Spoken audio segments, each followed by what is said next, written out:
ठीक है। और चार्ज की प्रॉपर्टी है कि इलेक्ट्रिक चार्ज जो है वो ऑलवेज कंजर्व्ड होता है, law of conservation of charge hold करता है। ठीक है। और इस होता है Q is equal to NE। ठीक है, तो इसको साथ में प्लस माइनस कर लेता हूँ। N जो है नंबर ऑफ प्रोटॉन्स है, इलेक्ट्रॉन्स है। ठीक है, नंबर ऑफ चार्ज पार्टिकल्स है। और इलेक्ट्रॉन E जो है एक इलेक्ट्रॉन पे जो चार्ज है, ठीक है, 1.6 into 10 raised to power -19 coulomb charge एक चार्ज पार्टिकल में जो चार्ज है उसकी क्वांटिटी ये होती है। इसका मतलब ये है कि चार्ज जो है वो कंजर्व भी होता है और क्वांटाइज भी होता है। क्वांटाइज का मतलब है कि चार्ज हमेशा E का इंटीग्रल मल्टीपल होगा। N की वैल्यू जो है वो हमेशा 1 2 3 एंड सो ऑन, कोई भी इंटीग्रल वैल्यू होगी। कभी भी ये नहीं हो सकता कि 7.5 ये एग्जिस्ट नहीं करेगा, हमेशा 2e ये एग्जिस्ट करेगा। यानी इंटीग्रल मल्टीपल ऑफ E जो है चार्ज किसी बॉडी में हमेशा एग्जिस्ट करेगा और चार्ज जो हमेशा कंजर्व रहता है। और क्वांटाइज का ये मतलब है कि इंटीग्रल मल्टीपल होगा हमेशा ये E का। इस वजह से हम इसको क्वांटाइज भी कहते हैं और चार्ज कंजर्व भी होता है। उसके बाद हम आते हैं इलेक्ट्रोस्टैटिक्स पे। और चार्ज के जो चार्ज की प्रोडक्शन के दो मेथड हैं। ठीक है,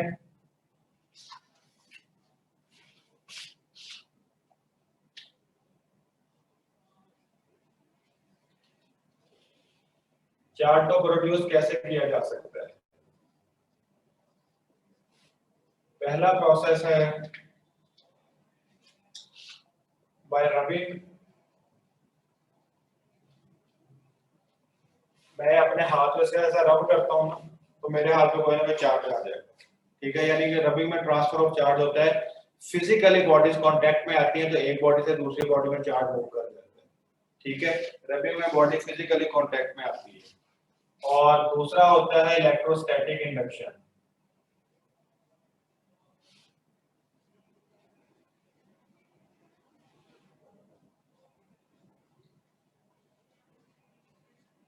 इलेक्ट्रोस्टैटिक इंडक्शन क्या होती है इसको मैं आपको बताता हूँ। फॉर एग्जांपल देखें, ये एक पॉजिटिवली चार्ज बॉडी है। ठीक है, इसके पास एक स्फीयर है जो न्यूट्रल है। ठीक है, जैसे पॉजिटिवली चार्ज बॉडी इसके पास लेकर आएंगे तो दोनों फिजिकली इन टच नहीं है, फिजिकली टच में नहीं है। लेकिन क्या होगा, ये पॉजिटिव चार्ज जो है इसके जो नेगेटिव चार्जेस को अपनी तरफ अट्रैक्ट करेगा। तो नेगेटिव चार्जेस इसकी उस सरफेस के पास जो पॉजिटिव प्लेट के पास है वहां पर नेगेटिव चार्जेस इकट्ठे होना शुरू हो जाएंगे। ठीक है, पॉजिटिव चार्ज दूसरी तरफ चले जाएंगे, उनको अर्थ करके हम बाहर निकाल सकते हैं। तो इस पर सिर्फ और सिर्फ नेगेटिव चार्ज रह जाएगा। तो इलेक्ट्रोस्टैटिक इंडक्शन की मदद से हम चार्ज को भी एक बॉडी से दूसरी बॉडी में प्रोड्यूस कर सकते हैं, इंड्यूस कर सकते हैं। इसको वैसे इंडक्शन का मतलब है इंड्यूस करना है। इसमें फिजिकली कांटेक्ट में बॉडी होती है, इसमें फिजिकली कांटेक्ट में नहीं होती।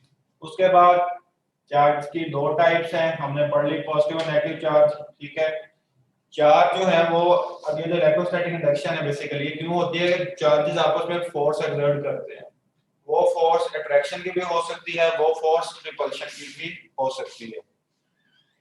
अगर सेम चार्जेस होंगे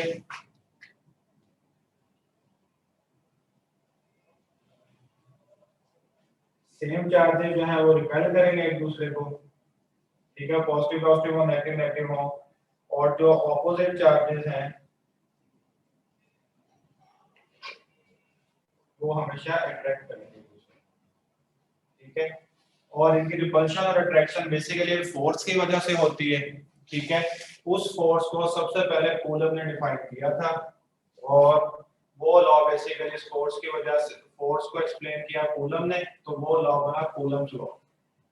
ठीक है, दो चार्ज बॉडीज के दरमियान जो फोर्स ऑफ अट्रैक्शन या रिपल्शन एक्सर्ट होती है, ठीक है, उसको सबसे पहले कूलम ने एक्सपेरिमेंटली वेरीफाइड किया था और एक फार्मूला बनाया था, उसको हम डिस्कस करेंगे।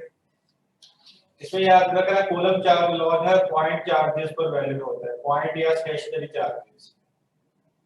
ठीक है, पॉइंट चार्जेस ऐसे होते हैं, फॉर एग्जांपल ये एक चार्ज है 3 माइक्रोकूलम का, एक ये है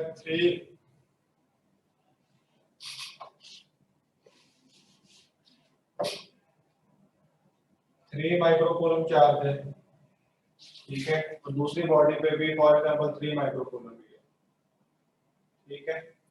और इनके दरमियान जो डिस्टेंस है दो चार्जेस के दरमियान वो है 5 माइक्रोमीटर।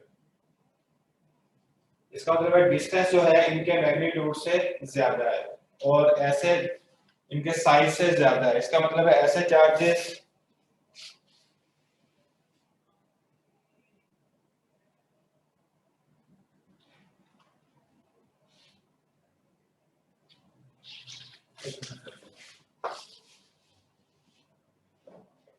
ये जो ऑब्जेक्ट है ना, फॉर एग्जांपल सॉरी, ये जो ऑब्जेक्ट है जिस पर चार्ज है, फॉर एग्जांपल ये है 1 मिलीमीटर जो ऑब्जेक्ट का साइज है, ठीक है। इस ऑब्जेक्ट का साइज 1 मिलीमीटर है और इनके दरमियान जो डिस्टेंस है ये है 3 मिलीमीटर, ठीक है। तो ऑब्जेक्ट के साइज से अगर दोनों के दरमियान डिस्टेंस जो है वो साइज से ज्यादा हो तो ऐसे चार्जेस पॉइंट चार्जेस कहलाते हैं, ठीक है। यहाँ पर एक पॉजिटिव क्यू चार्ज है, यहाँ पर एक नेगेटिव क्यू चार्ज है, दोनों के दरमियान डिस्टेंस जो है वो r है। ये दोनों एक दूसरे को फोर्स एक्सर्ट करेंगे अट्रैक्शन की, और इस अट्रैक्शन की जो फोर्स है ये डायरेक्टली प्रोपोर्शनल होगी इनके प्रोडक्ट के और इनवर्सली प्रोपोर्शनल होगी स्क्वायर ऑफ द डिस्टेंस की। इसका मतलब है कि F is equal to constant of proportionality K Q1 Q2 over R square, ठीक है। K कांस्टेंट ऑफ प्रोपोर्शनैलिटी है, ये इसकी वैल्यू होती है वैक्यूम के अंदर 10 into 9 into 10 raised to power 9 nm2 C-2, ठीक है। इसकी जो डिपेंडेंस है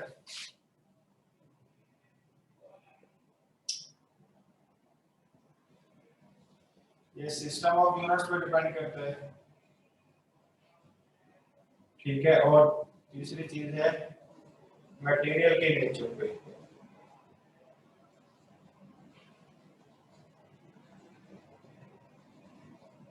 ठीक है। और K का जो फॉर्मूला होता है वो होता है 1/4 pi epsilon not. Epsilon not जो है परमिटिविटी होती है, ठीक है।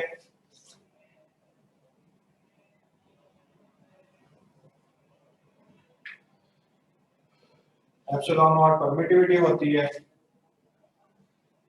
और इसकी वैल्यू होती है 8.85 इंटू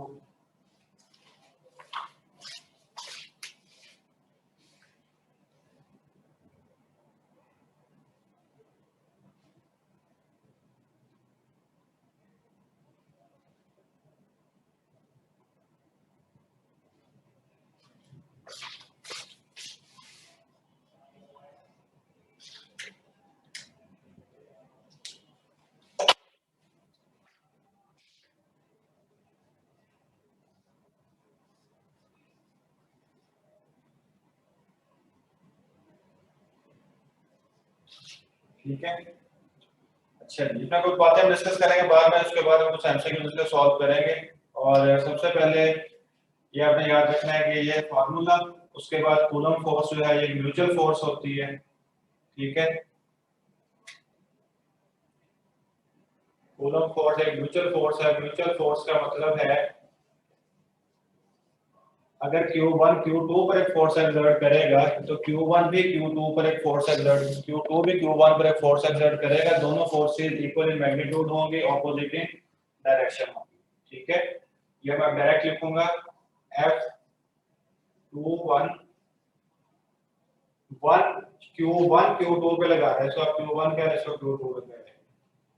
चार्ज Q1 Q2 पर फोर्स एक्सर्ट करेगा, ठीक है।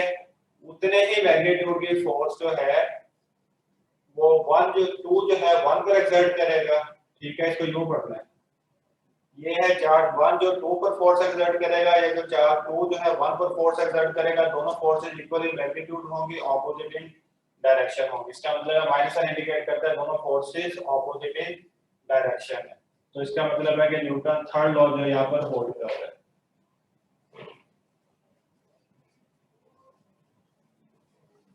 एक्शन और reaction always equal in magnitude but opposite in direction.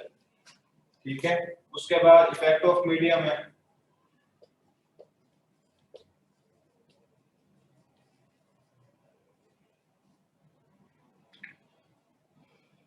एक चार्ज Q1 है, एक चार्ज Q2 है, दोनों के दरमियान डिस्टेंस R है। यहाँ पर मैं कोई डाइलेक्ट्रिक रख देता हूँ, डी से मुराद कोई डाइलेक्ट्रिक मीडियम रख दिया है। ठीक है, डाइलेक्ट्रिक मीडियम रखने से क्या होगा कि ये जो फोर्स है इनके दरमियान वो डिक्रीज कर जाएगी। एफ डैश जो है ये हो जाएगी एफ बाय एप्सिलॉन आर। ठीक है, ये एफ है मीडियम और ये एफ है वैक्यूम। मैंने प्रूफ वगैरह कोई नहीं करना है, डायरेक्ट आपको बता रहा हूँ। इसका मतलब ये है कि एप्सिलॉन की वैल्यू जितनी ज्यादा होगी, ठीक है, एफ डैश उतनी कम होगी, फोर्स उतनी कम होती जाएगी। वो कहते हैं जी कि आपको एयर को रिप्लेस करके मैंने कोई मिका रख दिया है, मिका का एक मटेरियल रख दिया, तो बताएं कि फोर्स कितनी हो जाएगी। ठीक है, तो फोर्स हमेशा डिक्रीज होगी। ये थे जी बेसिक से कॉन्सेप्ट्स, कुछ कूलम ला के, और कुछ हमने बेसिक इलेक्ट्रिक चार्ज की बात की थी। तो अब हमने इनके कुछ एमसीक्यूज करने हैं। एमसीक्यू से बातें जो है आपको फर्दर जरा क्लियर होंगी, इनको एक दफा आप लोग देख लें। तो जिन बच्चों ने हैंड रेज किए हैं वो अगर क्वेश्चन है तो मुझसे पूछ लें।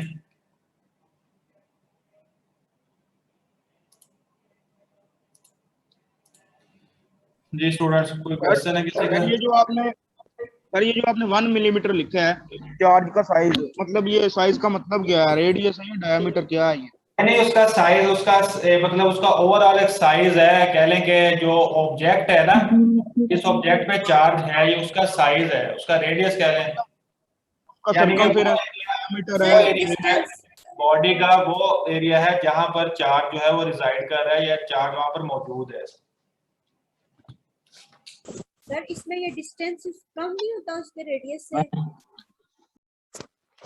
नहीं, डिस्टेंस साइज से, साइज जो है वो हमेशा उनकी सेपरेशन से लेस होता है। जो ऑब्जेक्ट है, जिस ऑब्जेक्ट पे चार्ज मौजूद है, तो साइज हमेशा उसकी सेपरेशन से लेस होता है, उसे पॉइंट चार्ज कहते हैं।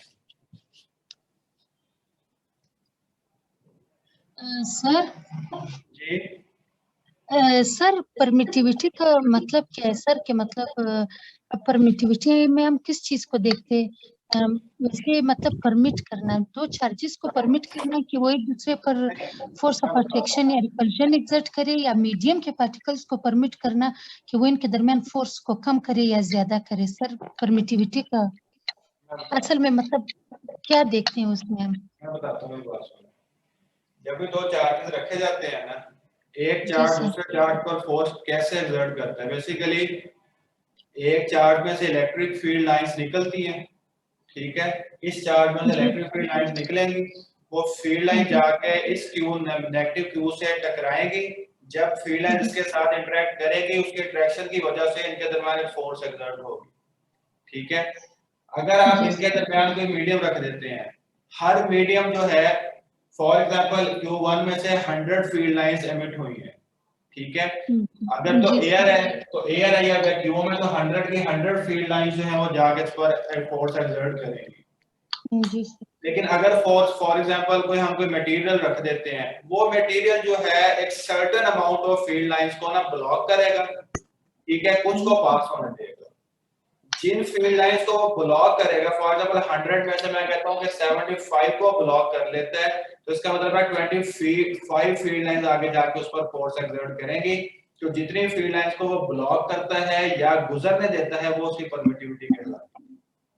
सर मतलब मीडियम जितना डेंसर होगा परमिटिविटी उतनी ज्यादा होगी। डेंसर की तो जरूरत नहीं है। ये मीडियम का जो इंटरनल एटॉमिक स्ट्रक्चर है ना, कोई भी आप मटेरियल रखते हैं, उसका जो एटॉमिक स्ट्रक्चर है उस पर डिपेंड करता है कि उसका एटॉमिक स्ट्रक्चर कैसा है। उसके अकॉर्डिंग फिर होता है कि वो कितनी फील्ड लाइन को पास होने देगा, कितनी फील्ड लाइन को ब्लॉक करेगा। इसी वजह से जब कोई मीडियम रखेंगे, जितनी परमिटिविटी ज्यादा होगी, इतना मतलब उतनी फील्ड लाइन को वो ब्लॉक करेगा।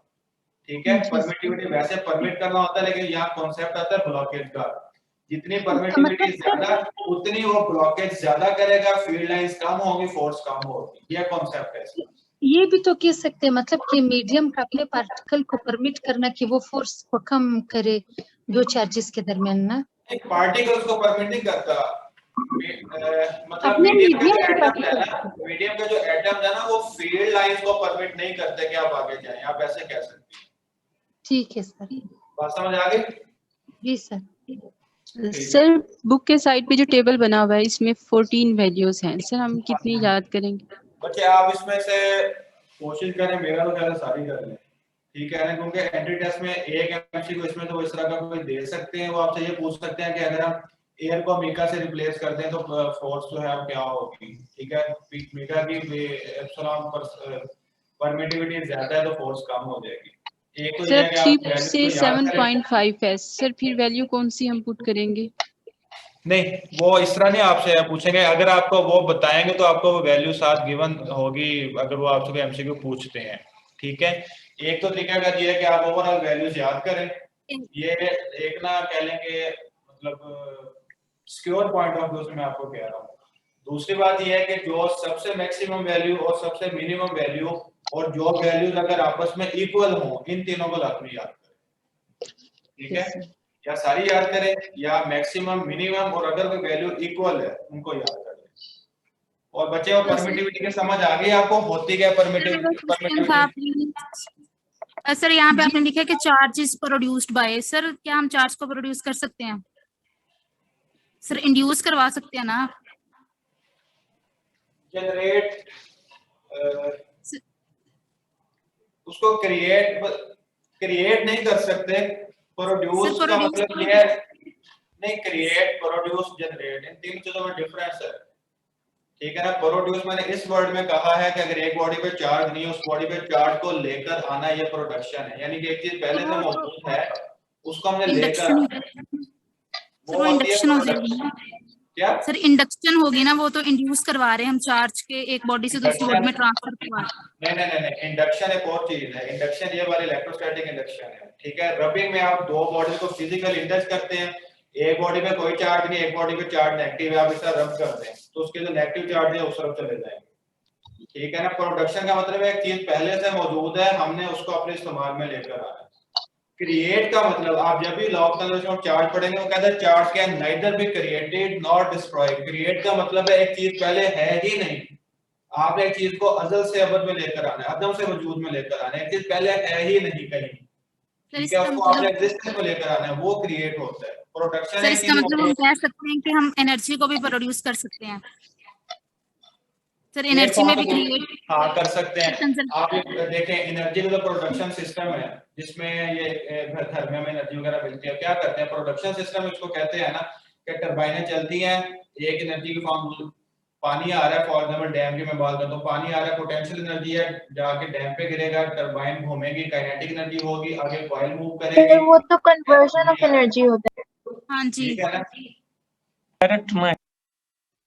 प्रोडक्शन का मतलब सिर्फ ये समझ लें, इतने सर प्रोडक्शन का सिर्फ ये मतलब समझ लें कि एक चीज पहले से मौजूद है, उसको अपने इस्तेमाल में लेकर आना है, सामने लेकर आना है, ठीक है। आप जो बात करें वो है क्रिएट, किसी चीज को क्रिएट करना है। क्रिएट का मतलब है पहले से उसकी एग्जिस्टेंस है ही नहीं, आप उसकी एग्जिस्टेंस को लेकर आ रहे हो। सर जी सर ये पॉइंट चार्ज में हम ये साइज का कहेंगे या डायामीटर कहेंगे, मतलब कि the distance between the charges is greater than the diameter या साइज ऑफ द चार्जेस, या दोनों यूज करें?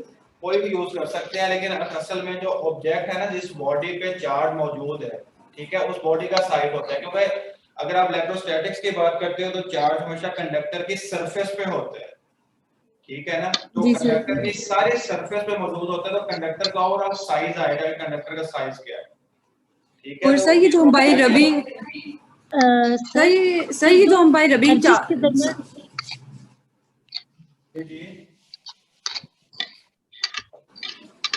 Sir, we find the value for force in a vacuum by Coulomb's law. क्या पूछ रहे हैं? The value of force in a vacuum is found by using Coulomb's law. दोबारा पूछे, by using coulomb law से पहले क्या कह रहे हैं, दोबारा बोलें।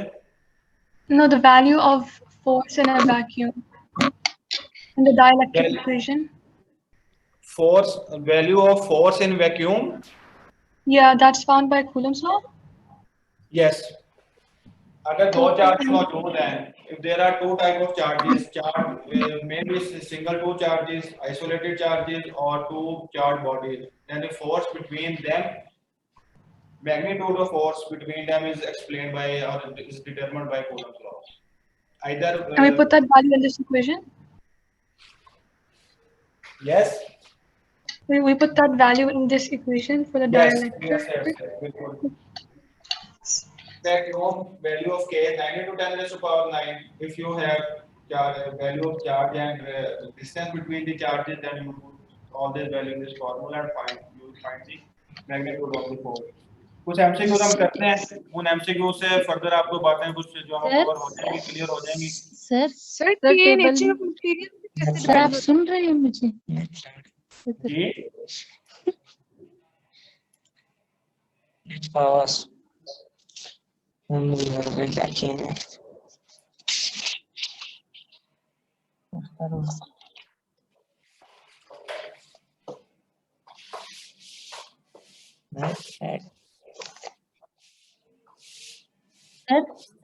ये बोल रहे हैं सर दो चार्जेस के दरमियान इंसुलेटर और कंडक्टर रखने से क्या होगा सर? ये बात कर लेते हैं। कंडक्टर जो है ना, कंडक्टर की जो एप्सिलॉन रिलेटिव परमिटिविटी इन्फिनिटी होती है, अगर कंडक्टर रखेंगे तो फोर्स 0 हो जाएगा।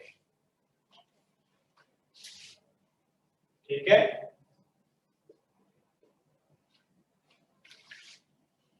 मुझे बात समझ आ गई है आपको?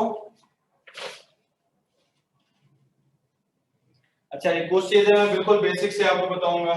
फॉर्मूला से डिस्कस करते हैं। a q1 q2 और r स्क्वायर है।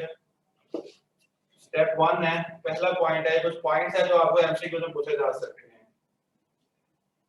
वो कहता है कि मैग्नीट्यूड ऑफ चार्जेस को अगर वो डबल कर दिया जाए, ठीक है, यानी अगर मैग्नीट्यूड ऑफ चार्जेस जो है वो डबल हो जाए, ईच चार्ज का मैग्नीट्यूड डबल हो जाए और r जो है वो सेम हो, ठीक है, फोर्स जो है वो 4 टाइम इंक्रीज कर दे। ठीक है, सिंपल एमसीक्यूज है, एज इट इज मैं आपको बता रहा हूँ।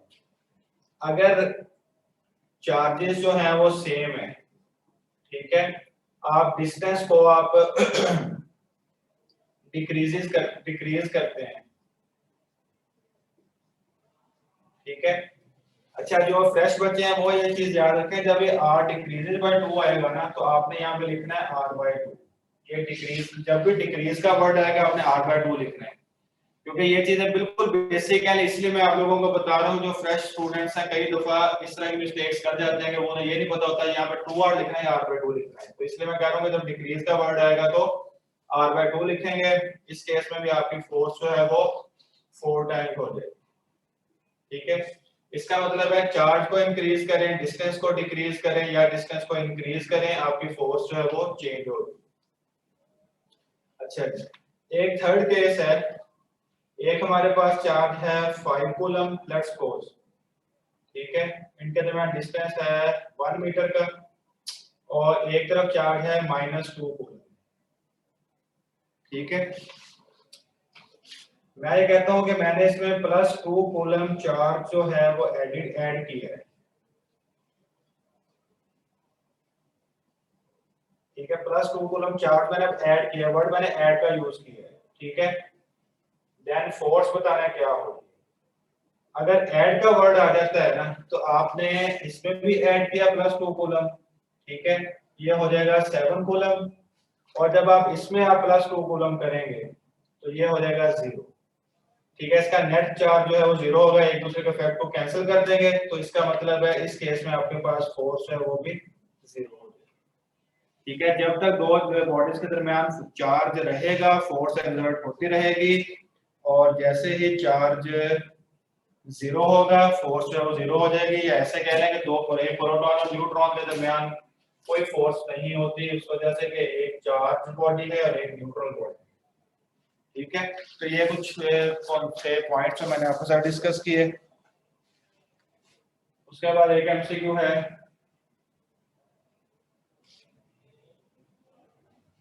Two charges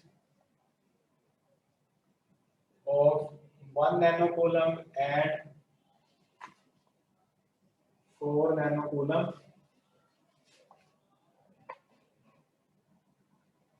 are placed 1/4 meter apart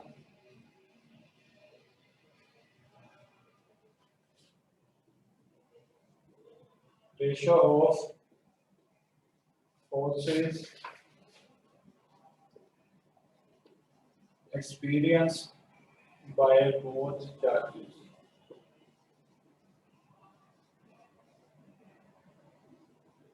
option A है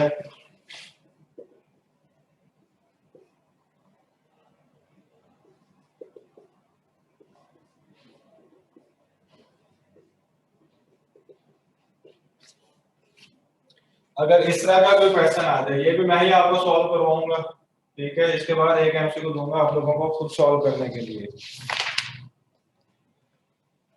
अच्छा जी, अब देखिए एक है चार्ज 1 नैनो कूलम और एक है 4 नैनो कूलम और इनके दरमियान जो डिस्टेंस है वो है 1/4 मीटर, ठीक है।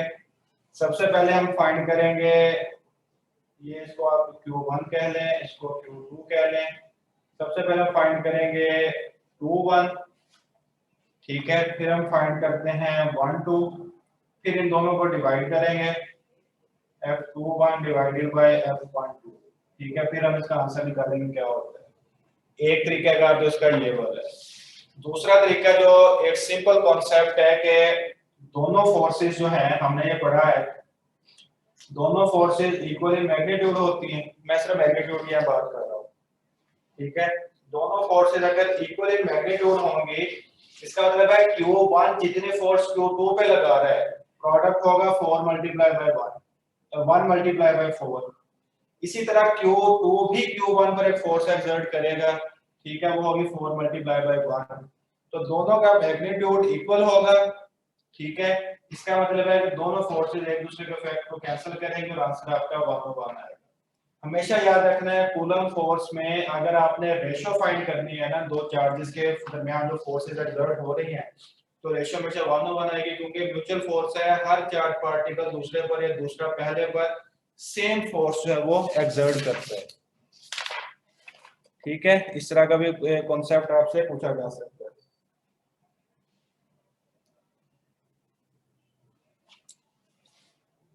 अच्छा, ये भी एक एमसीक्यू मैं लिखता हूँ, ये आप लोग सॉल्व करेंगे। इसका मुझे आप लोगों ने आंसर बताना है। ये आपकी असाइनमेंट है, इसे आप हमेशा घर बैठ के करें। ये आपके इसका असाइनमेंट है, ठीक है। असाइनमेंट को आपने सॉल्व करना है। एक अल्फा पार्टिकल है, ठीक है, और यहाँ पे प्रोटॉन, और इनके दरमियान जो डिस्टेंस है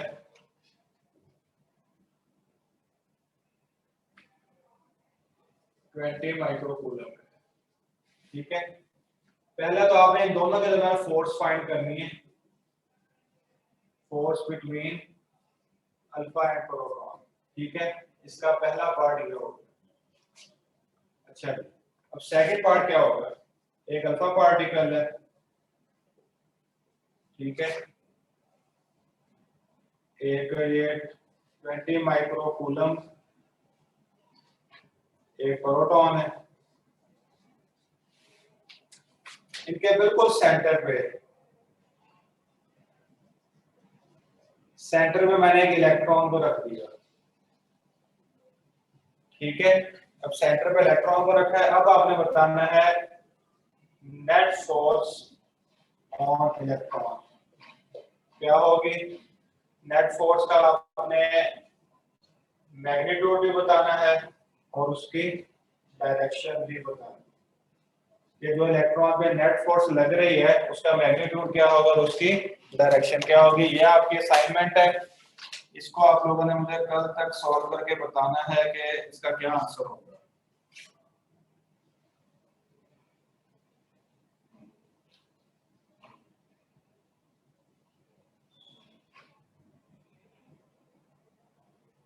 ठीक है जी। इसमें अब हर तरह के एमसीक्यूज हो गए, Q1 Q2 चेंज हो, R चेंज हो, ठीक है, उसकी वजह से फोर्स चेंज होगी। एक होता है charge increase by 2 times 4 times. एक होता है चार्ज इज एडिड, ठीक है। ऐड का मतलब है कि आपने नेट चार्ज दोनों का फाइंड करके फिर आपने फोर्स फाइंड करनी है, ठीक है। यानी कि इससे आपको अगर वो चेंज आती है, उसके अलावा रेशो आती है वो 1 होगी, या इस तरह के एमसीक्यूज आ सकते हैं, या इससे पहले जो एक बात हमने डिस्कस की थी कि अगर परमिटिविटी जो जितनी ज्यादा होगी, हम एक मटेरियल को रिप्लेस करते हैं किसी हाई परमिटिविटी के साथ, तो जो फोर्स है वो डिक्रीज हो जाएगी। ठीक है, यानी परमिटिविटी का मैंने तो एंड पे लिखा था कि जितनी ज्यादा होगी फोर्स उतनी ही कम हो जाएगी। ठीक है,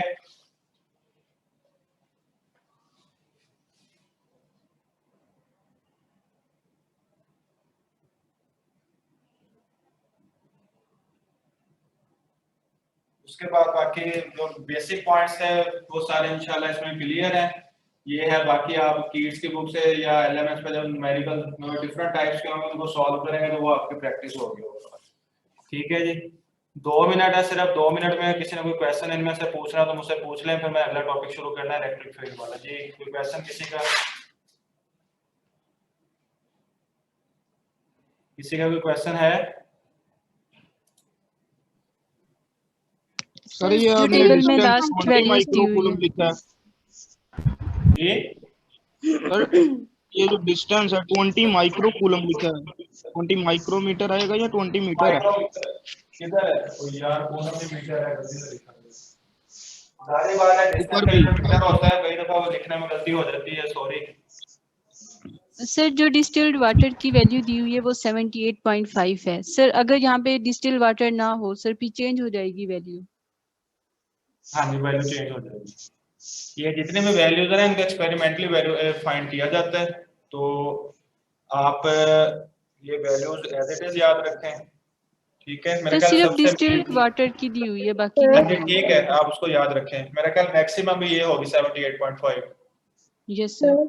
के इसका नेचर ऑफ मतलब है कि मटेरियल ये 78.5% लाइंस को ये ब्लॉक करेगा डिस्टिल्ड वाटर, और जो 22.5 है उनको आगे मूव करने देगा, पास करने देगा। ये मतलब होता है इसमें। सर ये एमसीक्यू एक्सप्लेन लिखा हुआ है। एक करके पूछें, क्या क्वेश्चन है? तो ये लास्ट वाला एमसीक्यू एक्सप्लेन कर दें, मुझे विजिबल नहीं है इतना, तो आप एक दफा बी एक्सप्लेन वाला कर या ए दें वाला? बी वाला या ए वाला? जिसमें अभी आपने हाथ रखा हुआ है वो वाला। एक अल्फा बी पार्टिकल वाला। है, प्रोटॉन है, इनके दरमियान जो डिस्टेंस है वो 20 माइक्रोमीटर है। ठीक है, वो मैंने कूलम लिख दिया था। ठीक है, पहले आपने दोनों के दरमियान फोर्स फाइंड करनी है, सिंपल एमसीक्यू है।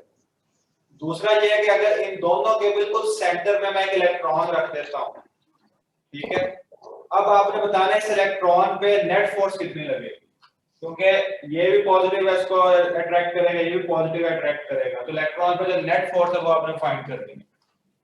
क्योंकि आपके कोर्स में सिर्फ और सिर्फ ये 1 डायमेंशन का ही कॉन्सेप्ट है कूलम्स लॉ का। ठीक है, तो इस वजह से 1 डायमेंशनल केस ही है ये। सर ये जो पॉइंट नंबर 3 करवाया आपने, ये वाला सर अगर इस यस सर अगर इसमें ऐसे हो कि एक साइड पे -2 है, दूसरी साइड पे +2 और एक मिनट बचे, एक मिनट ठहरे, दोबारा बोलें, अब बोलें, मुझे आपकी आवाज नहीं आ रही सही। हाँ जी सर, अगर ऐसे हो कि एक साइड पे -2 है, दूसरी साइड पे +2 और एक हाँ थर्ड जी। न्यूट्रल बॉडी है, तो उस पे इनकी नेट इफेक्ट कितना होगा? 0 होगा ना? 0 होगा, क्योंकि इनके दरमियान फोर्स 0 है, नेट इफेक्ट इनका 0 होगा, लेकिन इंडिविजुअल इफेक्ट इनका, इसका उसके ऊपर कोई होगा, इसका फिर भी नहीं होगा, क्योंकि इस पे चार्ज 0 होगा। सर थर्ड बॉडी न्यूट्रल पे तो 0 ही होगा ना? हाँ जी ठीक है, थर्ड बॉडी अगर आप लेकर आते हैं, इसके साथ अगर आप इनका आइसोलेटेडली स्टडी करते हैं, तो इसके साथ उसका इफेक्ट जो है वो 0 होगा, इसकी वजह से उस पर फोर्स कोई ना कोई एक्सर्ट होगी। ठीक है, इंडिविजुअली अगर आप इसको स्टडी करेंगे, म्यूचुअली देखेंगे तो फिर फोर्स उस पर भी 0 होगी। सर अगर दूसरी साइड पे +2 हो तो यहाँ पर यस सर, दूसरी साइड पे -2 और +2, यहाँ पर -2 हो, यहाँ +2 हो। Yes sir. अभी देख लेते हैं, यहाँ पर -2 होगा तो ये -4 हो जाएगा, ये +2 होगा, ये माइनस करना है। नो सर, अगर वैसे एक अलग क्वेश्चन है ना कि एक साइड पे -2 कूलम चार्ज है, दूसरी साइड पे +2 कूलम चार्ज एक मिनट, -2 कूलम है और दूसरी साइड पे +2 है।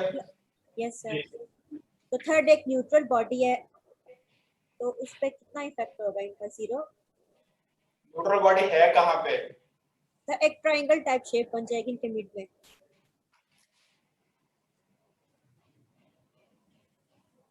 ये बन गया, बताएं कहाँ कहाँ रखते हैं चार्जेस? सर एक -2 एक साइड पे है, एक +2। ये ए, ये बी, ये सी, कहाँ कहाँ रखते हैं मुझे बताएं। सर बी पे +2 और सी पे -2। -2। सर और ए पे, ए अगर न्यूट्रल बॉडी है तो कितना इफेक्ट होगा उसका इन चार्जेस का इस पर? ए पे न्यूट्रल बॉडी है। Yes sir.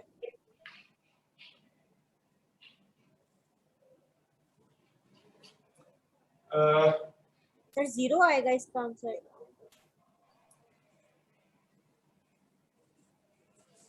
न्यूट्रल, अगर तो न्यूट्रल बॉडी है तो ओवरऑल इफेक्ट उसका 0 होगा, क्योंकि उसपे जो न्यूट्रल का मतलब है पॉजिटिव नेगेटिव चार्जेस इक्वल है, ठीक है, तो उसका इन दोनों के साथ इफेक्ट 0 होगा। लेकिन अगर न्यूट्रल बॉडी को हमने इलेक्ट्रोस्टैटिक इंडक्शन से चार्ज किया है, ठीक है, तब इन दोनों का उस पर कोई ना कोई इफेक्ट लाजमी होगा, वो चार्ज होगा, कौन सा चार्ज है उसके अकॉर्डिंग कोई ना कोई फोर्स होगा। अगर बॉडी न्यूट्रल है तो इसका मतलब है उस पर कोई चार्ज नहीं है, ठीक है। तो ये होगा कि आप बॉडी को रखेंगे, उसमें ये वाला उस पर पॉजिटिव चार्ज इंड्यूस करेगा, ये उस पर नेगेटिव चार्ज इंड्यूस करेगा, उस पर चार्ज इंड्यूस होगा, और चार्ज जब इंड्यूस होगा उस साइड पर, फॉर एग्जांपल मैं इस तरह के रखता हूँ बॉडी, ठीक है, ये नेगेटिव प्लेट इसके वो एरिया जो इसकी तरफ है उन पे पॉजिटिव चार्ज इंड्यूस करेगी, ये इस पर नेगेटिव चार्ज इंड्यूस करेगी, इस वजह से इन पर कोई ना कोई फोर्स एक्सर्ट होगी, वो उसके मैग्नीट्यूड पर डिपेंड करेगा, ठीक है। Sir, I have a question. Electrons, they move towards the less positive, more positive thing, right? Like electron, it'll move to the proton instead of the alpha particle, right? No. Okay. So it moves to the proton. Yeah, 1 second. Alpha particle has charge E. Proton. And alpha particle has 2 protons and 2 neutrons. Neutron has no charge, and it means alpha particle has charge 2 times the charge of proton. Yeah. So it means force of attraction which is exerted by alpha particle is much greater than, 2 times greater than force exerted by the proton. So direction of answer मैंने बता दिया। चले, तो इसका मतलब है इस पे जो नेट फोर्स की डायरेक्शन होगी टुवर्ड्स अल्फा पार्टिकल होगी, क्योंकि उस पे चार्ज ज्यादा है, चार्ज की क्वांटिटी ज्यादा है। Yeah, I said alpha particle. Alpha particle आपने प्रोटॉन कहा था। Oh, sorry. Okay. No problem. I know this is the ended. Sir question number 2 दोबारा बताते हैं। इसमें मैं डिस्टेंस में कोना में लिख देता हूँ, आपकी क्या बात है, क्या क्या है? क्वेश्चन नंबर 2 का सॉल्यूशन दोबारा बता दें। सॉल्यूशन मैंने बताया ही नहीं है, वो आप लोगों ने करना है। सर जो क्वेश्चन नंबर 2 अभी आपने दिया है असाइनमेंट में, सर यहाँ पे 0 फोर्स होगी, वो सेम चार्जेस हैं और वो मिड में रखा हुआ है। असाइनमेंट में कौन सा 2 दिया है मैंने? ये वाले 2, ये वाला इसकी बात कर रहे हो आप? नो सर, सर मैं जो आपने अभी असाइनमेंट दिया ना उसकी बात कर रही हूँ। असाइनमेंट तो बच्चे ये वाली है। ये सर ये जो सेकंड क्वेश्चन है ना, अल्फा पार्टिकल और प्रोटॉन वाला, और मिड में इलेक्ट्रॉन रखा हुआ है, सर मैं इसकी बात सर इस पे भी 0 फोर्स होगी ना सर? मेरे पास 0 आ रहा है आंसर। नहीं 0 नहीं आएगा सर। दोनों प्रोटॉन सर पॉजिटिव चार्ज जो है सर, मिड में तो फिर 0 ही होगी ना। ना वो तो न्यूट्रल जोन बन रहा है ना, वो तो आप और बात कर रही हैं, और वो भी मिड में नहीं बनेगा न्यूट्रल जोन कभी भी, वो अगले में देखेंगे। देखें अल्फा पार्टिकल, पहले आप इसका मैं आपको तरीकाकार बता देता हूँ। प्रोसीजर इसका ये है कि सबसे पहले आपने अल्फा पार्टिकल और इलेक्ट्रॉन इनके फोर्स फाइंड करनी है, ठीक है, Q1 Q2 और R स्क्वायर, या सेंटर में है तो R हो जाएगा 10 माइक्रोकूल मीटर डिस्टेंस, ठीक है। फिर आपने प्रोटॉन और इलेक्ट्रॉन के दरमियान जो फोर्स है वो आपने फाइंड कर ली, ठीक है। इनके दरमियान में जो डिस्टेंस है वो आपने 10 माइक्रोकूल लेना है, क्योंकि सेंटर में है। पार्टिकल से इस पार्टिकल के सेंटर से इस सेंटर तक हमें डिस्टेंस मेजर करना होता है, ठीक है। तो दोनों के फोर्स को फाइंड करके माइनस करेंगे तो वो आपके पास नेट फोर्स आएगी, क्योंकि सर कूलम्ब्स फोर्स तो म्यूचुअल फोर्स है, वो अल्फा पार्टिकल इसको इस तरफ खींच रहा है, प्रोटॉन इस तरफ खींच रहा है, दोनों फोर्सेस जो हैं वो ऑपोजिट है, इनको माइनस करेंगे वो नेट फोर्स होगी, और डायरेक्शन उस वक्त उस तरफ होगी जिस तरफ फोर्स इलेक्ट्रॉन पे ज्यादा एक्सर्ट हो रही है। तो यहाँ इस केस में जिसके पास चार्ज ज्यादा होगा उसकी तरफ इलेक्ट्रॉन जो है वो ज्यादा मूव करेगा। जो But sir, in the equation I also multiplied by 9 times 10 to the power 9 K value. yes, Aren't we 9 supposed into to 10 do raised that to as well? 9 into 10 raised to power 9 value remains same for all those particles. Yeah, so I multiplied that by the Q1, Q2. Is that correct? मैं आपको बता देता हूँ। तो इसका overall solution आप लोगों ने करना है, इसकी वैल्यूज वगैरह मैं आपको बता देता हूँ। सर जो प्रोटॉन की वैल्यू है चार्ज की वो हम पुट करेंगे यहाँ पे। हाँ जी, कितनी होती है सर? वो 1.67 cross 10 raised to power -27 kilogram. Sir वो उससे आंसर ना वो सर मैथ है, वो तो उसका मैथ्स है। Charge Proton is sir 1.6 into 10 की पावर -19 कूलम। -19 चार्ज की क्वांटिटी जो है वो तो मैग्नीट्यूड ऑफ चार्ज जो है वो सेम होता है, पर पॉजिटिव हो नेगेटिव हो। 1.6 into 10 raised to power -19 coulomb ये चार्ज की क्वांटिटी है, ये सभी के लिए सेम है। अब आप देखिएगा इलेक्ट्रॉन टू अल्फा, इस तरह लिखेंगे ना इसको, अल्फा पार्टिकल इलेक्ट्रॉन पे फोर्स एक्सर्ट कर रहा है, ठीक है। ये फोर्स की वैल्यू होगी 9 into 10 raised to power 9 multiply by Q1 Q2 है ना, मैंने आपसे पहले कहा था Q इक्वल टू NE है। अल्फा पार्टिकल पे चार्ज जो है वो 2 है, E अल्फा पार्टिकल पे चार्ज, और एक इलेक्ट्रॉन पे जो चार्ज है वो -E है। तो हम इसको यूं लिख सकते हैं 2 multiply by 1.6 into 10 raised to power -19 का स्क्वायर डिवाइडेड बाय डिस्टेंस जो है वो होगा 10 into 10 raised to power -6 का स्क्वायर। ये आएगी अल्फा पार्टिकल इलेक्ट्रॉन के दरमियान फोर्स। दूसरी फोर्स आएगी इलेक्ट्रॉन और प्रोटॉन, प्रोटॉन इलेक्ट्रॉन पे फोर्स एक्सर्ट कर रहे हैं। ये होगा 9 into 10 raised to power 9 multiply, अब दोनों पे चार्ज का मैग्नीट्यूड सेम है तो सिंपल आप E ही कर देंगे, ठीक है। 1.6 into 10 raised to power -19 का स्क्वायर, क्योंकि Q1 Q2 है ना स्क्वायर हो जाएगा, डिस्टेंस यही होगा क्योंकि सेंटर में पड़ा हुआ है, ठीक है। यहां से आपने मैग्नीट्यूड दोनों के फाइंड करने हैं। अब देखें ये अल्फा पार्टिकल है, सेंटर में इलेक्ट्रॉन है, यहाँ प्रोटॉन है। अल्फा पार्टिकल पे चार्ज इससे 2 टाइम ज्यादा है, इस वजह से अल्फा पार्टिकल की फोर्स जो है वो इस तरफ होगी और जो प्रोटॉन है उसकी फोर्स इस तरफ होगी, ठीक है। ये वाली जो फोर्स है ये होगी इलेक्ट्रॉन अल्फा, ये वाली फोर्स होगी इलेक्ट्रॉन प्रोटॉन। अल्फा पार्टिकल की फोर्स उससे ज्यादा है तो डायरेक्शन हमेशा इलेक्ट्रॉन की उस तरफ होगी जिस तरफ उस पर फोर्स ज्यादा एक्सर्ट हो रही है, तो डायरेक्शन अल्फा की तरफ होगी, और दोनों ऑपोजिट है तो इन दोनों का माइनस करेंगे, वो नेट फोर्स होगी जो इलेक्ट्रॉन पे एक्सर्ट होगी। सर अल्फा की 2 टाइम्स ज्यादा होगी ना प्रोटॉन की निस्बत? हाँ 2 टाइम्स ज्यादा होगी बिल्कुल। यहाँ से आप देख लें 2 के अलावा बाकी सारा कुछ सेम है। तो Sir, aren't you supposed to square 2? Aren't you supposed to square 2? Again, you ask, what are you asking? Sir, see, for the force of electrons, right, to the alpha particle, aren't you supposed to square 2 as well because it's Q1, Q2? Sir वो कह रही है कि 2 का square भी आपने लेना था, मतलब तो 2 का स्क्वायर तो नहीं लेंगे। नो अरे इतना टेक्निकल क्वेश्चन तो था नहीं कि Q1 Q2 over R square. This is the main formula, okay? Yeah. We can write it. We can write it.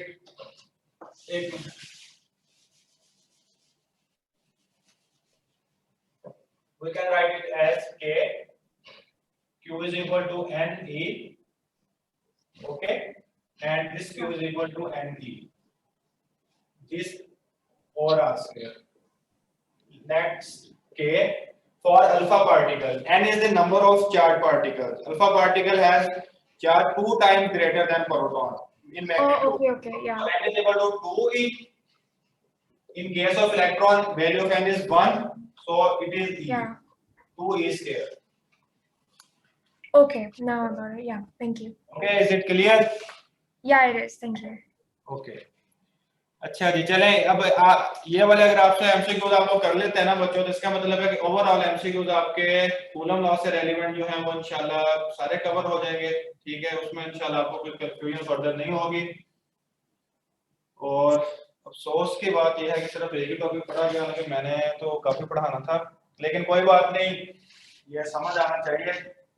असल में ना इस तरह के एमसीक्यूज ये जो मैं आपको करवा रहा हूँ, इस तरह के एमसीक्यूज करने का पर्पस, यूनिवर्सिटी आपको इस तरह के एमसीक्यू दे सकती है बिल्कुल सिंपल कैलकुलेशंस, ठीक है, सिंपल कैलकुलेशन के साथ वो आपको ऐसे एमसीक्यू दे सकती है, या इस तरह के एमसीक्यू देकर सिर्फ ये पूछ सकती है कि इलेक्ट्रॉन के ऊपर जो फोर्स एक्सर्ट हो रही है किस तरफ हो रही है, towards alpha particle, towards proton, that force is zero या नन ऑफ देम, इस तरह का एमसीक्यू भी पूछा जा सकता है, ठीक है।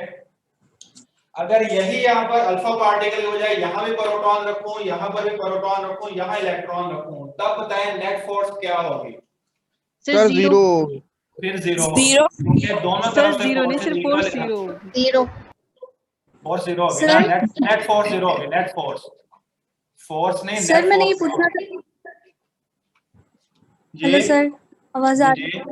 सर मैंने ये पूछना था, आपने जो अल्फा और इलेक्ट्रॉन के दरमियान फोर्स निकाली है, आपने चार्ज जो प्रोटॉन का लिखा है अल्फा की जगह, तो स्केयर क्यों लिखा है उसके ऊपर? एक मिनट, जो चार्ज में अल्फा की जगह पे लिखा है उसके आगे क्या कहा है? स्केल ये ना आपने 1.6 मल्टीप्लाई 10⁻⁻19। ये देखें ना, मैंने इसको यहाँ पर एक्सप्लेन किया है, Q1 जो है वो Nd है, N2 है अल्फा पार्टिकल के लिए 2e होगा, ठीक है, ये 2e लिख लिया। इलेक्ट्रॉन के लिए एक सिंगल इलेक्ट्रॉन है, n की वैल्यू 1, तो इसका मतलब है इलेक्ट्रॉन की वैल्यू e आ गया, ठीक है, ये आएगा k2e, ये e के साथ स्क्वायर हो जाएगा, ठीक है।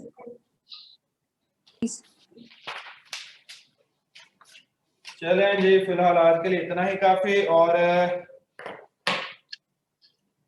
हम कल इंशाल्लाह ताला डिस्कशन करेंगे।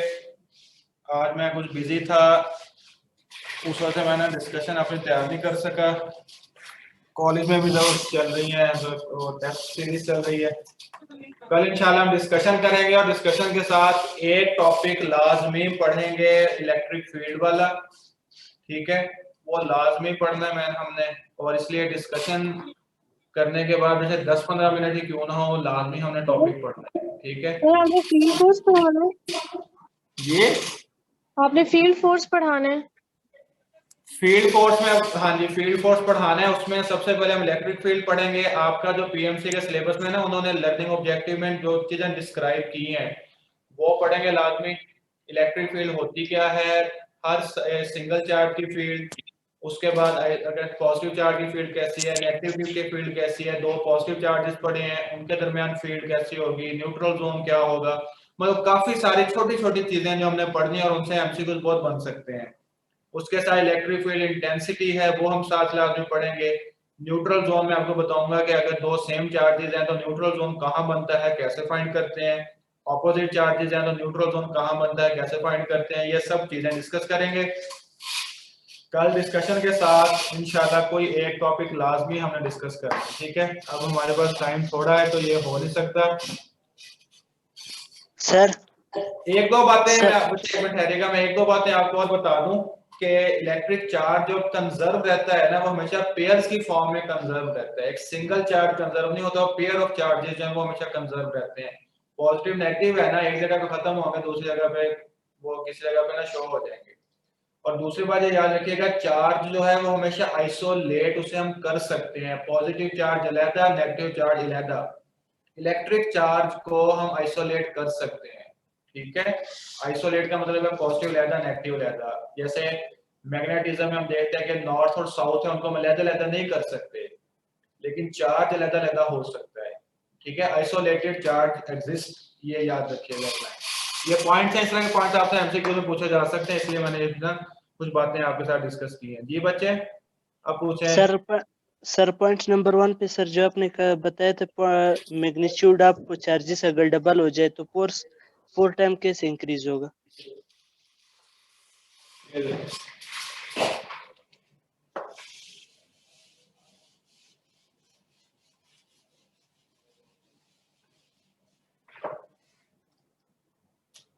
फॉर्मूला है कि Q1 Q2 over R square, ये फॉर्मूला है। मैं Q1 को भी मैं 2 कॉलम कर देता हूँ, पहले 1 था, और Q2 को भी 2 कर देता हूँ। अब क्या होगा कि 2Q और 2Q 1 2 कर दें डिवाइडेड बाय r स्क्वायर, 2 2 के साथ मल्टीप्लाई हुआ तो 4 आ जाएगा कि Q1 Q2 over r square. ठीक है, तो कितने टाइम इंक्रीज होगी force? Yes sir, thank you. आपने सिर्फ एक मैग्नीट्यूड एक के साथ 2 लिखा था बस। नहीं, वो मैंने कहा था बोथ चार्जेस। अगर वो कहे ना, अगर फॉर एग्जांपल वो कहता है कि magnitude of one of the following, one of the charge का मैग्नीट्यूड, अगर एक सिंगल चार्ज का मैग्नीट्यूड 2 टाइम इंक्रीज होता है तो फिर फोर्स 2 टाइम होगी। ठीक है, वो जब भी इस तरह का क्वेश्चन आएगा ना, बोथ का या वर्ड बोथ यूज करेगा या वो ईच का वर्ड यूज करेगा। Magnitude of, if magnitude of each charge is doubled, each charge का मतलब है दोनों का, हर एक का चार्ज, हर एक का डबल, या बोथ चार्ज का मैग्नीट्यूड जो है डबल हो गया है। ठीक है, तो दोनों सूरतों में आंसर आपका 4 आएगा। Yes sir, thank you. Sir answer approximately 18 cross 10 raise to power -13 है सर सेकंड क्वेश्चन का। फर्स्ट वाले को आपने 2 से मल्टीप्लाई करना है और सेकंड आ देना, उन दोनों का आप माइनस कर दें। Yes sir. अच्छा जी, फर्स्ट वाले का कितना आया है? सर वो नहीं किया सर अभी। सेकंड वाले, अच्छा जी, चलें उम्मीद करता हूँ कि ठीक होगा। इसका मैं आंसर आपको दे दूंगा। अफसोस की बात यह है कि ये मेरे को दूसरे रजिस्टर पे लिखा था, इस पे सिर्फ स्टेटमेंट लिखी हुई थी।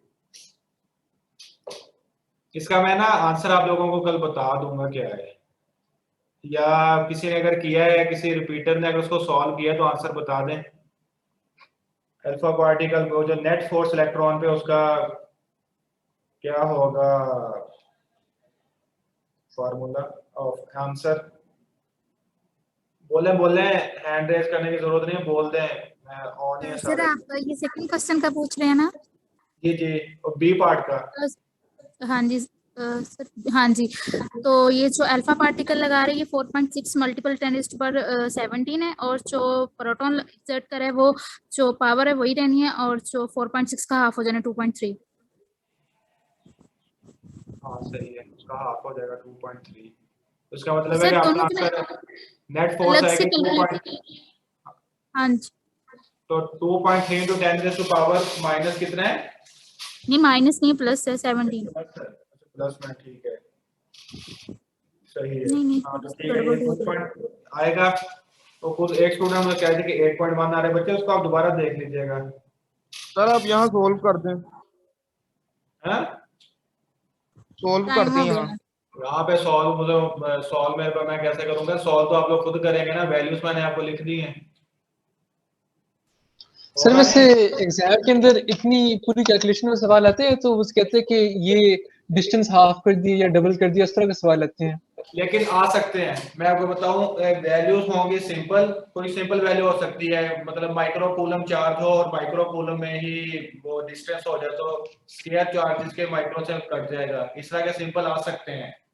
सर वो तो खैर माइक्रो कूलम में ना भी हो तो पावर्स को आपस में ऐड या सब्ट्रैक्ट करने का मसला नहीं होता। मतलब वो इस तरह के होंगे कि आपको पावर्स, 3 पावर्स आ रही है ना, एक चार्ज के जो है उसकी होगी और रेडियस जो डिस्टेंस है उसकी होगी।